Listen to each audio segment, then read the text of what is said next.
Hey everybody, welcome into the back room. I'm Andy Ostroy. We have Julie Roginsky back with us today. We'll chat with her in just a second, but first, thank you for tuning in. We appreciate you listening, and we'd love to hear your comments. So email us at backroomandy@gmail.com and or post on our social media, and we'll read some feedback next time. And if you like the podcast, please rate and review and follow or subscribe, and you'll be notified every time we post a new episode. So, Julie Roginsky, she's a founding partner of Baro Strategies and has nearly 3 decades of public and private sector experience as an advisor on strategic communications, political strategy, and public relations, working on behalf of corporate and political clients, which include Fortune 500 companies, startups, nonprofits, and dozens of politicians. She is also the co-founder of Lift Our Voices, a national nonprofit organization dedicated to transforming the American workplace by banning forced arbitration clauses and non-disclosure agreements for toxic workplace issues. And she is a former contributor at Fox News Channel, where she was a frequent co-host of Outnumbered and The Five. Prior to that, she was a contributor at CNBC, the financial news network. Julie, welcome back into the back room. Thank you so much for having me. How you doing today? You know, I'm hanging in there. I'm not as devastated or shocked as I was in 2016. I guess I realized in 2016 that this country could vote for somebody like Trump, which was just such a shock to me. So that by 2024, I was kind of immune to being shocked about those kinds of things.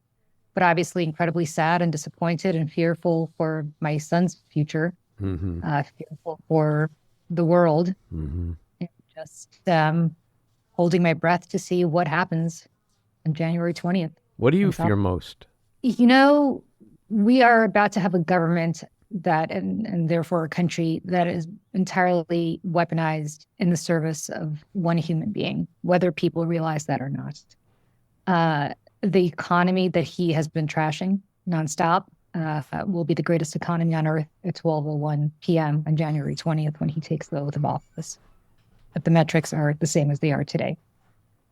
The tariffs that he is talking about, best case scenario, let's pray that China allows the Trump organization to build Trump Tower Shanghai, or gives Ivanka Trump some more patents, or does something to buy him off to prevent him from levying tariffs on working people, because those costs will be passed on to real people. You mean China doesn't pay the tariffs?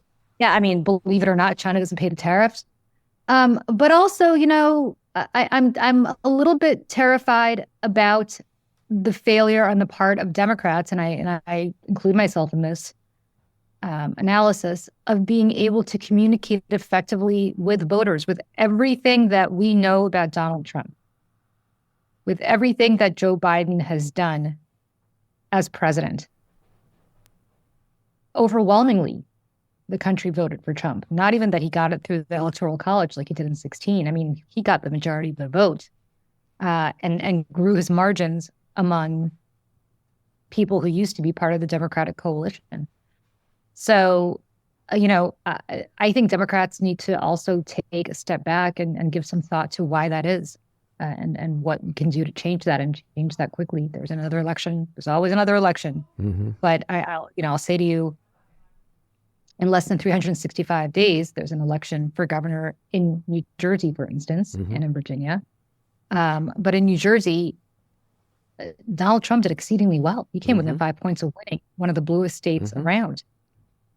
Think about that. Think about what that means and what we need to do quickly to change that tide. So before we get into that, because that really is ultimately the forward-thinking question, but you wrote a Substack this week, because it is important. I don't want to use terms like finger point, because I think that's pejorative, but, you know, autopsy, soul searching, those are much more friendly, liberal friendly terms. But the essence of your piece was about blame. And I think we have to look at what went wrong. Before we can figure out what to do, we have to really honestly open ourselves up and say, what the hell happened? These kinds of things really require intense scrutiny and introspection and honesty.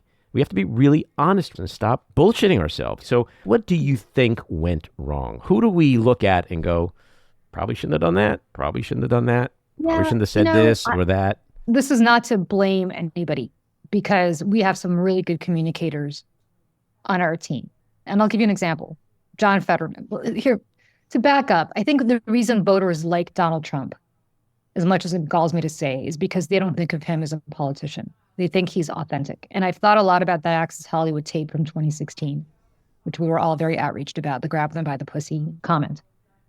Actually, that was a feature and not a bug for him and his success, because enough voters and enough women looked at that and said, you know what, this guy's for real. He's authentic. This is how people speak privately, and he's speaking that way publicly. He's not a typical politician, because voters hate politicians. They hate them. And all of the stuff that Trump says, and by the way, same applied to Biden. You know, when Biden was at his best, as senator from Delaware, as vice president, even when he ran the first time, that's Joe Biden. The Joe Biden that you see in private is the Joe Biden that you see in public, and that comes through. I think people like John Fetterman in Pennsylvania fit that bill, right? And it's not because he's got a shtick where he's got tattoos and he's 7 billion feet tall and he wears sweatshirts and so on and so forth. It's because he can go to Philadelphia, he can go to Pennsylvania and have a real discussion with people in Pennsylvania about the merits of Sheetz versus Wawa, which, if you're not from Pennsylvania, I happen to have a house there, so I know this, are the two kind of the convenience store, but more than that, you get, which is there, you know, like a 7-Eleven type place. One is called Sheetz and one is called Wawa, and there's a big debate kind of ha-ha in Pennsylvania about which is better. Like John Fetterman will go to the mat defending Sheetz. And it comes across as authentic. People get that. A lot harder for women to come across as authentic. I have yet to find a Democratic female candidate, whether it's Hillary Clinton or Kamala Harris, where they are allowed to be themselves, which drives me up the wall, and it's crazy. And we can get more into that later. But the reason I say all of this is because what we as Democrats have done, and I've been complicit in it, is we do a lot of focus groups, we do a lot of polling, and then we say the following. Andy is a white man over the age of 50 who makes, and I'm making this up, over $100,000 a year, who lives in New York City, so I'm going to speak to him one way. But so-and-so is a Latina woman living in Texas who makes $35,000 a year, so I'm going to speak to her in a different way. And, you know, it's not hard for people to figure out that you're kind of preaching to them and talking to them about, not authentically talking to them, but about things that they necessarily want to hear. And I just think that's a mistake. I think we need to just say what we mean and mean what we say. And I keep thinking back to last spring and these college campuses, and there were here in New York City, Columbia, but also all across the country, these very elite institutions, all of these protests over the war in the Middle East, over Gaza. And regardless of where you are on that issue, I think the average person looks at what was going on there and the inability for our leadership to stand up and say, what the hell is going on? We are sending kids to college so they can learn, and instead you're shutting down campuses over an issue. I appreciate that the issue is very important to people. I appreciate that they think it's genocide. I appreciate they think they need to do what they can to stop it. But if you're an average person, you're saying, I just spent $1 billion saving up to send my kid to college, or my kid just took out loans that he or she's going to be paying off for the next 30 years to go to college. And these kids at these elite universities are sitting there doing everything but studying because they'd rather be protesting. That's the vision. Okay, don't argue with me. I know I'm going to get tweets about people saying, but, there's a genocide going on. You have to understand perception. And the problem is that I can't recall who among Democrats stood up and said, this is bullshit. If you want to protest, get a permit, go across the street and protest, but allow people to study and learn. And let's take politics out of this equation at college, right? Because people are spending way too much money to get a college degree. And my kid goes to, Michigan State or Penn State, and I'm not at Columbia. I'm not at these elite colleges. And I can't believe what these elite kids think they have the luxury of doing while the rest of us have to sit here and scrape and save so that our kid could get a college degree or not even be able to have a college degree. That looked awful. And that's just one example. And I got a lot of grief because I said, we have to stop referring to Latinos as Latinx. And then somebody on Twitter said, well, give me an example of the last time a Democratic candidate called somebody Latinx. It doesn't matter. The perception is the perception that we are pandering to people. And Latinos, God, speaking of focus groups, I did a focus group a few years ago in New Jersey when the governor of New Jersey was, I think rightly, a Democrat, giving in-state tuition to undocumented immigrants. And he was giving driver's licenses to undocumented immigrants. By the way, I agree with those policies. I could not be more devastated about these deportations that will come. And I'm an immigrant myself, and I'm probably more progressive on this issue than 99% of the world. But when you spoke to Latinos in focus groups, they were offended that the governor of New Jersey was telling them what he was doing, because their attitude was, what the hell are you talking to me about this for? My family came here legally, or I've been living in this country for, my family's been in this country for 5 generations. Or the only thing I have in common with these people is that we might have come from the same part of the world, but that's about it. We have nothing in common. And by the way, why are you pandering to me with this bullshit where you should be fixing my potholes and lowering my taxes and giving me money for my small business? Mm-hmm. And he almost lost back in 2001, I think. He almost lost because we tend to put people in buckets and then we think that they're going to be that way. And listen, I made this mistake. We spoke to women about abortion nonstop, right? Mm-hmm. And that was going to drive women out. And oh my God, if Donald Trump gets back in, he's going to be on the Supreme Court and, he's going to put more people in the Supreme Court and that's it. Our rights will be taken away. I have the luxury of thinking about what's going to happen to the Supreme Court in the next year or two. Mm-hmm.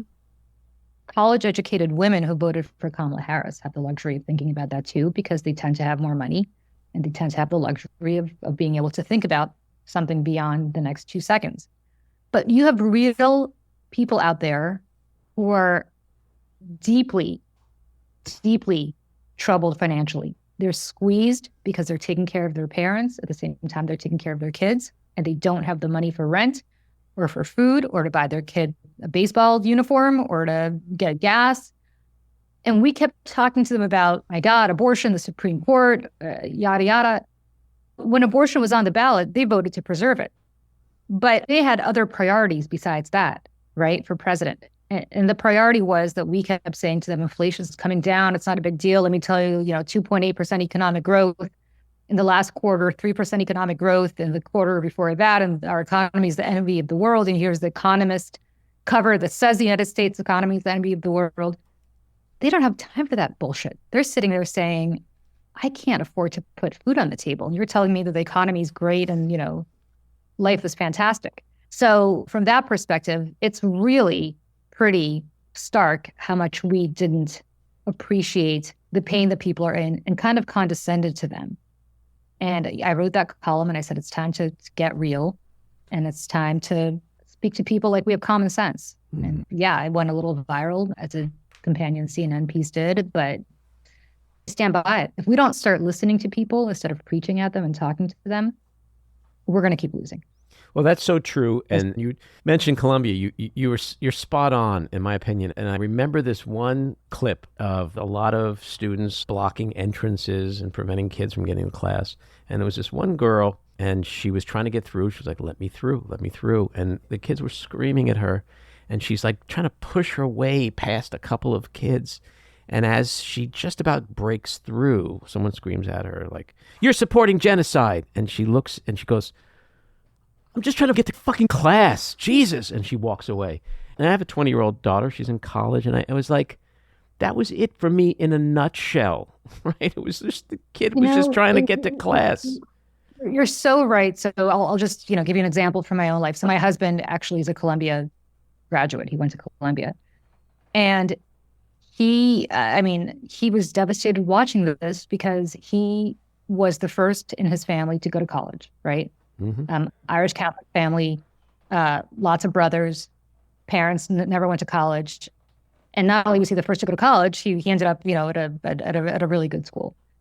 And so for him, going to Columbia was a really big deal, as it, it's not like he was his parents had gone there, so he kind of paved the way for him to go there. Like, he worked really hard in school and he got into this really good university. And so as an alum, I think for him, he had the same reaction, which is, Jesus Christ, like these kids are just trying to get an education. Mm-hmm. And we're sitting here having hearings and debating, should you divest, should you not divest? And I get it. There's genocide going on and your feelings are, that's how people feel on the other side. I don't, I'm going to leave my own opinions out of this, but I understand the counter argument, which is, yeah, it's uncomfortable for you, spoiled little Ivy League kid. It should be uncomfortable for you. Your university's funding what we think is a genocide, or what a lot of people think is a genocide. I get all that, but understand what the perception is for average people who are voters watching that. It says that you are spoiled and you have the luxury of going to school for which your parents pay $100,000 a year, whatever it costs to go to Columbia, the room and board these days. And you have the luxury of trashing the lawn or occupying some building where we work really hard to get our kids to potentially go to state schools, and they still have to take out loans, or we have to take out loans to pay for it. And enough of your bullshit about things that don't affect us. Just you're lucky enough to be here. Just go do your thing, right? And I think that's, again, I don't want to dwell on Columbia. I don't want to dwell on the college protests, but I think that kind of, I had this conversation with Jim Acosta on CNN this morning where he said, well, don't women understand with the Supreme Court what's going to happen to their rights with abortion? And I said, you and I, Jim, we have the luxury. We're like those Ivy League kids, right? We have whose parents paid a lot of money. It's not our money. It's somebody else's money that's paying for us to go to Columbia, right? We're like those kids in the sense that I am devastated about the Supreme Court. I see what's happening. I mean, you could say goodbye to marriage equality. You could say goodbye to any kind of environmental regulations. I mean, this is going to be a nightmare, even with the majority they have now, never mind what may be coming in the next 4 years. So I'm not suggesting that this is not a crucially important issue, but you know what? I also have the time to do this podcast today. I have the time to go on TV and talk about it. I have the time to sit around and write a newsletter and really analyze and think about this stuff. Because I am lucky, I'm fortunate enough not to be running from my first job to my second job to then have to pick up my kid from school and figure out how I'm going to be able to leave him alone at night while I go to my other job, right? Like that's where I think we as Democrats don't do enough to understand those people. Like, those people aren't racists. Those people aren't fascists. They voted for a racist. They voted for a misogynist. They voted for somebody I believe is a fascist. I think a good chunk of them are racist. I think it's hard to escape that. And sexist. But you know what? I don't think that the 30% more voters that Donald Trump got in the Bronx are racist. Because guess who they are? They're black and brown voters, right? In a different way, they could be. Just like my people, the Jews. I think you're a Jew. Do the Hasids look down on the reform? Fuck yeah. So I feel like that shit goes on in every race and religion. But you know why I suspect they voted for him, a lot of them? Because the city's a shithole. And I don't care how many crime statistics we talk about, how it feels better and it feels safer. I will tell you, as a woman, I ride the subway every day. Every single day that I stand on that platform, I'm thinking, is somebody going to shove me onto the tracks? Now, is somebody going to shove me onto the tracks? And the odds of that, probably not, right? But nevertheless, it's something that I think about every day. Every day that I get on the subway, somebody's ranting and raving at me because they're mentally ill and nobody's there to help them. Or they're addicted to drugs and nobody's there to help them. The city's doing nothing, or it looks like maybe they are, but I don't know about it, right? And then here comes Donald Trump and he says everything that I just said out loud. And I am going to fix this for you. In a city, by the way, in a city that hates him. In a city that hates him, because you live in a shithole. I agree with you. Do I think New York City is the greatest city on earth? Yes, I do. But do I think if I lived in the Bronx or if I lived in Corona, Queens, which I think overwhelmingly voted for him, which is Latino, do I think that there's something about what he says that appeals to me? Yeah, this is a hard place to live. Unless you have $1 trillion and you are so insulated where you're like Donald Trump and you have your own town car, or you're a suburban SUV and you get a driver and you never go outside. But look, if I'm Kathy Hochul, the governor of New York, I am deeply panicked. If I am whoever is running for mayor in New York next year as a Democrat, I am deeply panicked because a normal Republican can beat him. If I am somebody running for governor of New Jersey next year, where, by the way, Trump won Passaic County, which is deeply, deeply, deeply, deeply Hispanic, the city of Passaic, the smattering of some Hasidic Jews, he won it. I mean, that's the Democratic base. Like, the Democrats are going to lose next year if they don't start taking this stuff seriously. Because as much as we talk about we're the big tent party or we're the diverse party, we're hemorrhaging our tent. We've become the party of the Julies and the Andes. We've become the party of college-educated, affluent voters. There's not enough of us. You know, it's really interesting what you're saying, because the part about the economy, I understand that. I grew up in Queens. I grew up in a blue-collar family. My father was a New York City taxi driver. He had an 8th grade education. My mother was a stay-at-home mom. I went to city and state schools. I paid for it myself and paid my parents room and board, just as the privilege of sleeping with 2 brothers in a bedroom. Okay, so I know, and I was the first in my family to go to college. And I never forget where I came from and who I am. And I also have a deep understanding of people in the world who unfortunately don't live the way I get to live today. That said, we do, to your point, happen to have the greatest economy in decades, the envy of the world. Where the Democrats, to me, went wrong is that we, A, didn't know how to, I'll use the word brag, but that sounds pejorative, but to tout the strength of this economy, at the same time speak to that cab driver in Queens. You know, when I was sitting around with my parents growing up, they didn't talk about the Supreme Court. They didn't really talk about fascism. They didn't talk about any of that shit. They talked about the shit that the Democrats gave to them, because the Democrats back in the 70s, 80s, was the party of working class. So the question really going forward is, how and when did the Democrats lose the ability to talk to people in the way that Trump and Republicans did? And the irony, by the way, you mentioned Trump and his mansion in the sky and his limousines and his chauffeur, how that guy connects to the average man in Corona when nothing about his life is about struggle or anything like that is crazy. But how do we get back to that? Because well, first of all, to answer your second question first, Donald Trump is that guy from Queens who desperately wanted to get accepted in Manhattan and never quite did. And he has that chip on his shoulder, and he's got that resentment. That's a good point. And people sense it. They sense that he's one of them, right? Like, he worked his ass off in their mind to build Trump Tower, and he bought the plaza, and he was on the front page of the New York Post every day in the 80s, if you remember the 90s.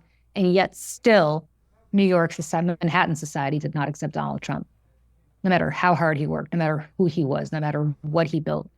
And that resentment that he has and that chip that he carries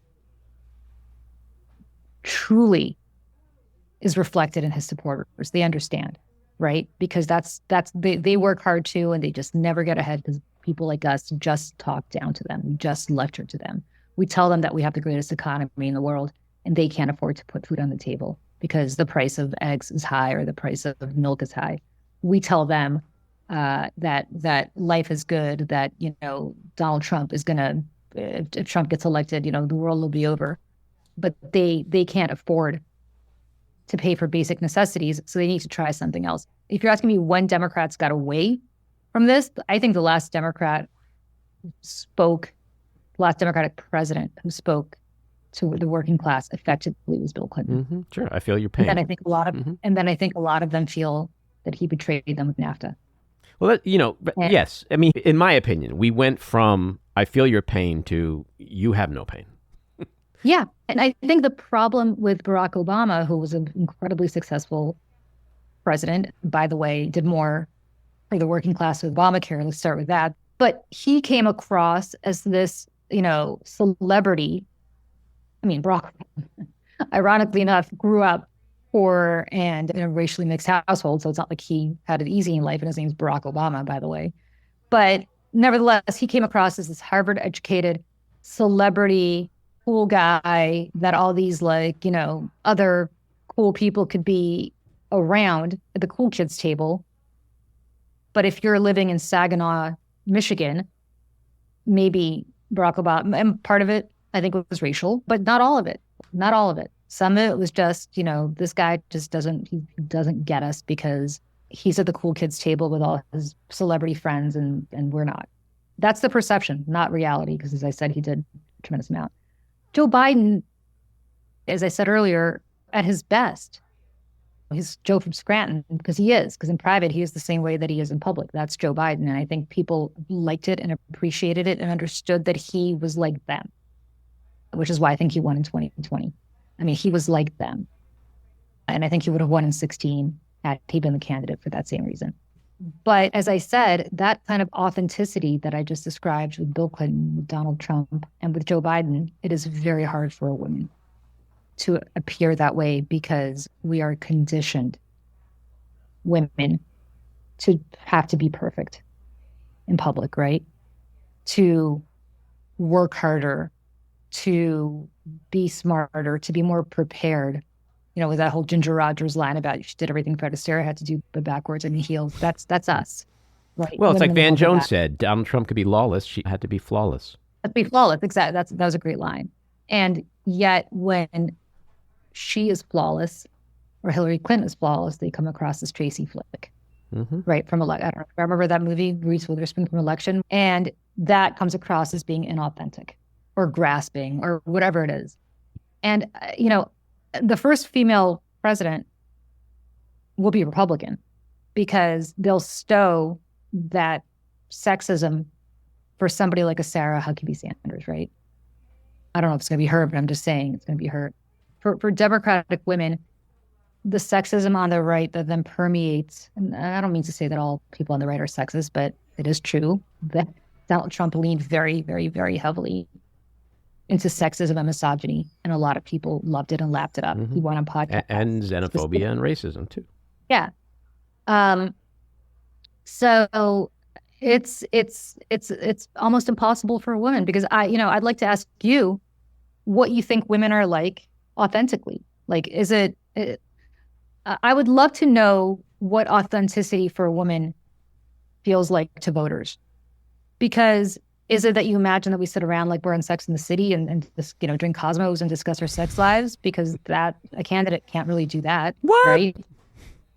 Well, that's my point. Like, what is an authentic woman? What people appreciate with Donald. This is what I'm saying. People thought Trump was being authentic with that Access Hollywood tape. That was actually a benefit for him because they said, oh, he speaks in private the way he speaks in public. But with women, what do you imagine women are like in private? What do you imagine they are authentically like? And I think that's the difficulty. I think there's no way to quantify that answer because women can't be authentic in voters' minds. Well, if you're asking me, I saw Kamala Harris as authentic, and I loved her, and I was all in on Hillary. I saw her as authentic. To me, it's not so much about how the women project and portray themselves. It's how men perceive them. So that's my point. Yeah. So like Hillary Clinton, she was this, she was that, she was shrill, she was that, she's angry or whatever.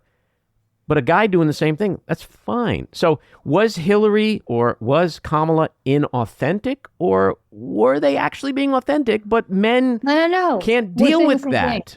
It's the perception. That's what I'm saying. It's the perception. No, I'm agreeing with you. Yeah. It's the perception. Do I think Donald Trump is authentic? I think Donald Trump is authentically an asshole. I've been around him in private, and I know he is. But he is actually not authentic. He couldn't give two shits about the working class. He lives everything. His life is all about keeping away from these people because he doesn't want to be around them. But he convinced 100%. Them that he's not. That's the key. But he convinced them, whereas I'll go back to Hillary Clinton. Hillary Clinton, I assume from the day she was born, was the hardest working girl in school, the most prepared woman in law school, worked harder than anybody else. And that became a negative for her. People were like, oh, she's so contrived. With Kamala Harris, I think she understood that. And I think she was very clear about playing it down. So my head exploded back in July. The New York Times ran a style section story about Kamala Harris's style, right? What Kamala Harris is wearing. And I was like, Jesus, are we still doing this? Are we still really doing this?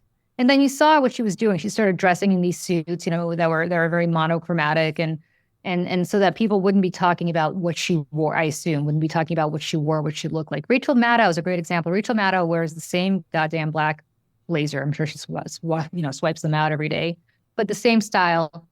every single time that she's on TV. And I think for a reason, right? Because she doesn't want anybody focusing on what she's wearing. They want people to focus on what she's saying. Have we ever done an article on Joe Biden's style, except for his Ray-Ban thing? Like, it's so annoying to me because it looks like she's contrived what she's wearing. She goes out of her way. She purposely wears these suits because they're power suits. Well, then that makes it sound like she's contrived. That even the very clothing that she wears are contrived for some sort of political end. Maybe she just likes suits. Maybe she just likes the goddamn monochromatic suits. Did anybody ever think about that? But everything is constant. You always attribute things constantly to women and to female. You know, Hillary Clinton with her pantsuits. How many times can we talk about pantsuits? Right? She, of course, because, you know, she purposely wore pantsuits so she could look like a powerful man and commander-in-chief. And yet Trump's id, which is on display every single day, that doesn't get that kind of attention. Nor does his blue suit and red tie, which he probably wears in the bathtub. Like, there's an incredible double standard. But that's what I mean. Voters are looking for authenticity. How do you get around that as a woman? But are they really? See, I guess my point is, are they really looking for the authenticity? Or is it smacking them in the face and they just don't want to see it? You know, I have 3 daughters. And I love women, and I'm going to say that men are assholes. That's it. Men are assholes. The world should be controlled by women. I've watched so many women at Trump rallies say things like, the president should be a man because the president needs to be strong to protect us. You know who one of the most powerful, strong, kick-ass women, militaristic women in history was? Golda Meir. The world has had so many powerful, strong... Margaret Thatcher. Women who some men called ruthless because they were so strong. And in this country, we are so behind, so behind. What I loved was women, whenever I'd say something positive about Kamala Harris, literally tweeting at me, oh, what about Willie Brown? She's a whore. She spread her legs for Willie Brown. First of all, okay, she dated Willie Brown. So the fuck what, right? But that's not even the point. The point is, and you're voting for Donald Trump? Who raped women. Like a convicted sexual assailant who's been accused by dozens of women of sexual misconduct, and the way he speaks about women, that's okay. But Kamala Harris is a whore because of Willie Brown, who all of them had to look up because I'm sure none of them are from San Francisco and even know who he is, and I don't even know what troubles them about the Willie Brown relationship. You brought up the Access Hollywood, and I have to make a point on that. Because I agree with you, but I think it's emblematic of where we are today. One of the reasons Trump won was because of the Rogan, Musk's crypto bro dude, toxic faux masculine mentality in this country. So when they hear a guy like Trump go, yeah, you can grab him because you can, like, they don't really treat women all that much better. I hear it. I hear the stories every day from my daughters who are in their 30s to my daughter who's 20. Men are horrible the way they treat women. And that's why people like that who look at the Access Hollywood thing aren't as horrified by it as we are, because that's the culture. I'm going to give you some devastating news. He overperformed among young women. He overperformed among Latinas, Hispanic women. Women still voted for him, and not just white women. So my point is, it's, you know, we have to really sit back and think about what it is that made young women vote for him also, right? In higher numbers this time around than the last time. That made Hispanic women vote for him in higher numbers this time than the last time. Again, I keep saying the Black women are the saviors of the Democratic Party, but there are just not enough of them. So why do you think those groups voted for him in those kind of margins this time? Well, 2 reasons. One is I think it's economic. And 2 is I think people just hate politicians. And this is what I keep saying about authenticity. They just hate politicians. And even after a decade and being a former president, they still don't think of him as a politician. And she was a politician because she appeared to them to be contrived. And that is coming back to what I said earlier, is because we have one message for one group and another message for another group and a third message for a third group. And that contributes to the aspect of people thinking that we are contrived, that we are inauthentic, that we aren't speaking to everybody on the same level and in the same way. And part of that is our own fault. And we have to think about that. I'll give you an example. I was never a Bernie Sanders fan. I never voted for him in the primaries. I never supported him. But Bernie Sanders is going to say the same thing to you that he's going to say to somebody in the Midwest, that he's going to say to somebody down south, that he's going to say to Alaska, in the same way, in the same annoying way. People love that. He seems authentic, and that's what people loved about him. And what I'm telling you right now is that it's very hard for a woman to be like Bernie Sanders. Could you imagine if a woman went around being like Bernie Sanders? I can't imagine Bernie Sanders being like Bernie Sanders, but I hear your point, and it resonated. Look how close he came. He resonated, especially with the working class, because they're like, yep, you know what? The guy speaks our language. Like a Jewish guy, a Jewish socialist from, I think he's from Brooklyn, who's lived in Vermont, most of his adult life, resonated with working class folks who don't have much in common with his background. Because the way he spoke to them is the same way he'd speak to some socialist convention in Vermont. I was in Burlington, Vermont not long ago. There's a Hare Krishna convention or some sort of Hare Krishna situation going on the main street there. And I'm sure he'd speak to those Hare Krishnas the same way he'd speak to somebody in Detroit. And that's authenticity. Same thing with Fetterman. That's how he comes across. He'll speak to some guy at the Wawa in Yardley, Pennsylvania, in the same way that he'll speak to somebody in Carbondale, Pennsylvania, which is a very different kind of graphic. And so will Trump. Yeah. Trump is the ultimate id guy. He will speak to you always in the same way. So it's a way that's horrible. It's fucking brutal. And I weep for our future. Speaking of the future, a lot of people are concerned about whether we're going to get worst case scenario Trump or happy Trump. I got a divisive victory. My id, my ego, it's all been fed. Now I'm going to go play more golf than I did last time, or somewhere in the middle. Oh, no. What are we going to get? I think, first of all, I think it's the little boy from Queens who finally made it.